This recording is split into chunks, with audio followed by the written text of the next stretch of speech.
The gentleman from Pennsylvania.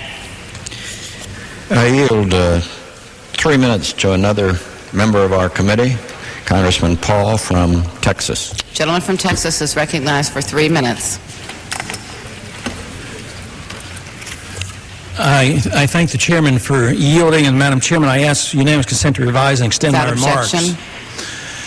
Madam Chairman, I rise in opposition to this legislation.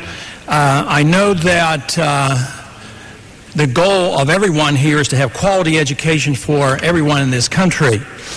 I don't like the approach. The approach has been going on for 30 years with us here in the Congress at the national level controlling and financing education.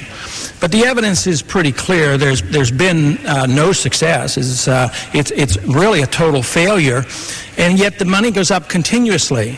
This year it's an 8% increase for Title I over last year. In 1963, the federal government spent less than $900,000 on education programs. This year, if you add up all the programs, it's over $60 billion. And where is the evidence? The scores keep going down. The violence keeps going up. We can't keep drugs out of the school. So there's no evidence that our approach to education is working. And I just ask my colleagues to think about whether or not we should continue on this same course. I know our chairman of the committee has made a concerted effort in trying to get more local control over the schools, and I think this is commendable.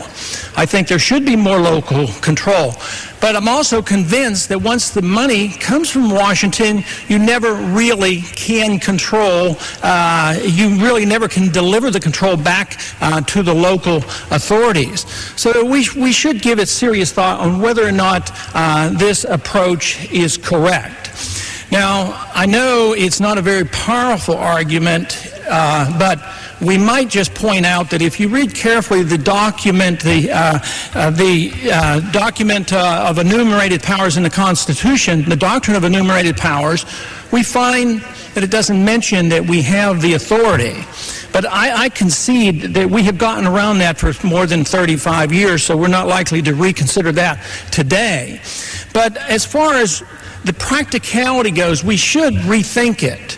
If we had a tremendous success with our educational system, if everybody was being taken care of, if these $60 billion were really doing the job, if we weren't having the violence and the drugs in the school, you know, maybe you could say, well, let's change the Constitution or let me reassess my position.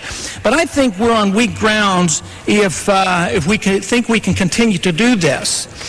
There are more mandates in this bill. Even though we like to talk about local control, there are more mandates, and this bill will authorize not only the $8 billion and an 8% increase this year, but over the next 5 years, there will be an additional $28 billion added to the budget because of this particular piece of legislation. So I ask my colleagues, give it serious thought.